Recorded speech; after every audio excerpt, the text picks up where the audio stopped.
रुक रुकिया हूँ। हाँ रुक। हम अंदर जाके बात ना जा देवे करे। जूता खोल के अंदर जो। जूता खोल के ना देवे तो कथी करबे? जाके दिखाओ तो। चल जाइयो। हाँ जो। चल जाइयो। यस। कर साला। ऐसा गाट के हम झाड़ के पहलू करे। हाँ? देखा ही ना बारा इस साला के मारा ही बाटे। कौन कुछ कहता हूँ कोनो कुछ। तो जूता खोल के। आइए आइए लड़का सिवान बुढ़वा जवान सब खेल देखिए। हाँ तेरा गम अगर ना होता। आइए हम रंगीला पीछे से गीला आगे से पीला। आइए वाहे गुरु जी का खालसा वाहे गुरु जी का फतेह। हिंदुस्तान जिंदाबाद पाकिस्तान मुर्दाबाद। तेरा गम अगर ना होता तो शराब मैं न पीता। तेरा गम अगर ना होता तो चुआट मैं न पीता। अरे साला कथी के भीड़ लगले बड़े साला तोनी। हां कथी के भीड़ लगले बड़े हमनी खेला वाला बारी भाई। साला भाग यहां से साला। ओ भाई वो खेला वाला बारी कला मारै बार हो। साला कथी के भीड़ लगले बड़े साला मेला में। खेला वाला बारी तो समझ ना भैया। हां भाग साला यहां से। भीड़ कथी के बारे।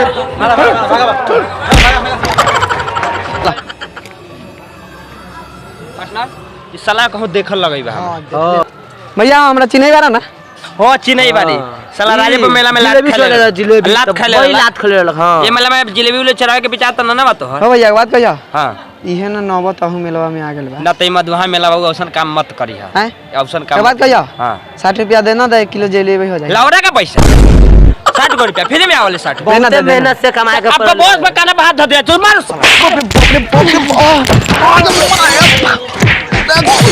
अरे बाप रे मसाला डांस तो ए भैया के बात कहियो। कहा ना तू मारला है ना हमरा तुमको बुरा ना लगला। इस साला थुथुर बा एक हां इस साला पूरे थुथुर बा। देना दे 60 रुपया 1 किलो जलेबी है। गोर पकड़िया दे दो 60 रुपया ले ये जलेबी चोर का पैसा देबा। साला राजेपुर में चोरा रख जलेबी सुबह यात्रा खराब पूरा यात्रा खराब कर बाप रे अरे बाप रे बाप ना देलक मारले कि देखे यार गर्दन काम झिनझिना देलक देखै ना बड़ा साला के दोगलाई पैसो ना देला के घेट टेर क देल। ओकरा माई के हम प्रणाम करू। अरे बाप रे बाप बहन से तो ऐसा मारले हो कान झंझन ना देले हो रे बाबू। हां भैया जिलेबी के तो खाए के मन बा। सरवा तो पैसा देबे ना कलक हो हो जिलेबी की दुकान लौकई हो। हां लगे ना चलो ओही ना झूठ आए के ओही ना चुरा ले रे बाबू। हां भैया बोलो ना ये जिलेबी की दुकान लगई चल ना पूछल जाए। हो चाचा हो चाचा चाचा हो साला वही रतनी धर। जलेबी कैसे आई हो इस साला तो चोरवाओ रे। जिलेबी कैसे ना ले तू रे जेबे कि रे। हां उहे चोरवा हो कई जिलेबी कैसे ना ले इहो चोरवा है राजेपुर में चोराइले रहा। ओ किने के बापू बोला ना कैसे हो। पैसा हो जा पैसा हम पैकेट में देखे वाला साला के दोगलाई एका पैसा ना दे भाई। जाए दो छोड़ चल साला बड़ा जोर से मार दो। अरे ये कथी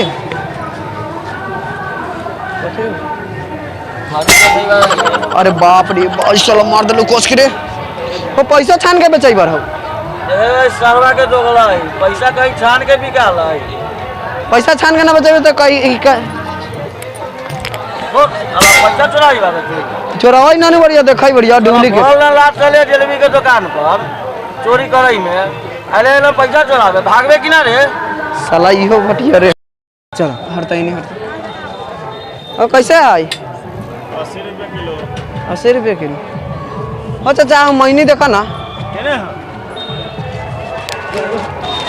हो काका हो जिलेबी लेके भाग लाओ देखा ना छोरा लेके भाग गई छोरा लेके भागई हो पकड़ साला के पकड़ पकड़ यार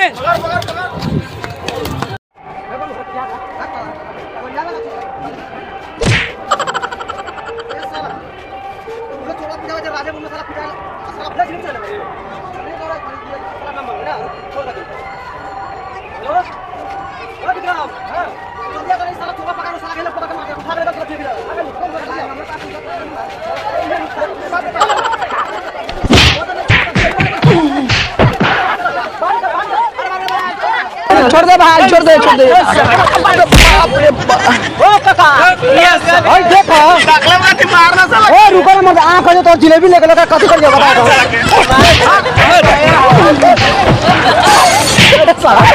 बाप रे बाप बेटी चोर